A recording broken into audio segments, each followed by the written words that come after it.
আওয়ামী লীগের পুনর্বাসন কোনো ধরনের পরিকল্পনা করলে তাকে কঠোর হস্তে দমন করা হবে।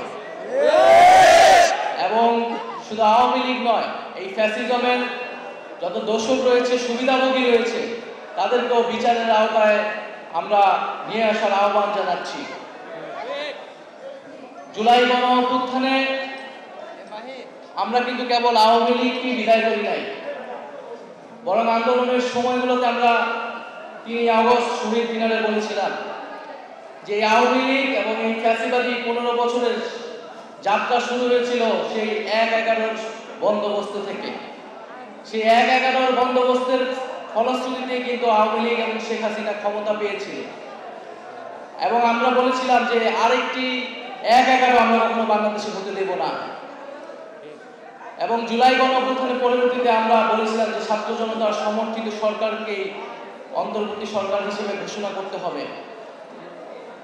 কোনো ধরনের বিরাজনীতিকরণ এবং সামরিকীকরণের চেষ্টা বাংলাদেশে আমরা আর মেনে নেব না। বাংলাদেশে আমরা বিভিন্ন সময় দেখেছি রাজনৈতিক শূন্যতা থেকে সামরিক হস্তক্ষেপ হয়েছে এবং এর ফলাফল কখনোই গণতন্ত্রের জন্য ভালো হয়নি। ফলে আমরা মনে করি যে একটি গণ অভ্যুত্থান হয়েছে যেখানে জনগণ জেগে উঠেছে এবং জনগণ নিজের সিদ্ধান্ত, নিজের মালিকানা নিজে বুঝে নিতে চায়।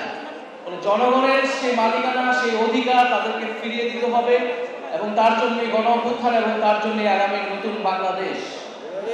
আমরা খুব স্পষ্টভাবে বলেছি যে আমরা কোনো প্রতিষ্ঠানের বিরুদ্ধে নয়। আমরা জানি গত 15-16 বছর যে রাষ্ট্রীয় প্রতিষ্ঠানগুলো রয়েছে, সেনাবাহিনী, পুলিশ, আমলাতন্ত্র সহ সকল রাষ্ট্রীয় প্রতিষ্ঠানের দলীয়করণ এবং আওয়ামীকরণ হয়েছে এবং এই প্রতিষ্ঠানগুলোকে জনগণের বিরুদ্ধে, বিরোধী রাজনৈতিক দলগুলোর বিরুদ্ধে বারবার ব্যবহার করা হয়েছে। এমনকি মানবতা বিরোধী অপরাধ, গুম খুনের সাথে এই প্রতিষ্ঠানের লোকগুলো জড়িত। এবং আমরা দেখেছি জুলাই গণঅভ্যুত্থানে পুলিশকে কিভাবে ব্যবহার করা হয়েছে। আমরা তারপরেও বলছি যে আমরা এই প্রতিষ্ঠানগুলোর বিরুদ্ধে নয়, প্রতিষ্ঠানগুলোকে আমাদের পুনর্গঠন করতে হবে, দাঁড়া করাতে হবে, কিন্তু যারা এই জড়িত সেই জড়িতদের অবশ্যই শাস্তির আওতায় আনতে হবে। ফলে আমাদের এই প্রতিষ্ঠানগুলোর পক্ষে থাকতে হবে এবং জড়িত ব্যক্তিদের শাস্তির আওতায় আনতে হবে। এবং এই প্রতিষ্ঠানগুলোর ভিতরে যদি আওয়ামী দোষরা থাকে, যারা আওয়ামী লীগকে পুনর্বাসনের চেষ্টা করতে হয়, তাদেরকে কঠোর বিচারের আওতায় আনতে হবে। প্রিয় বন্ধুগণ, আমি আবারও আজকের এই ইফতার মাহফিল থেকে আমি জুলাই গণঅভ্যুত্থানের শহীদদের স্মরণ করছি, আহতদের সুস্থতা কামনা করছি এবং সকলের যে আকাঙ্ক্ষার গণঅভ্যুত্থানের বাংলাদেশ কামনা করছি। আসসালামু আলাইকুম।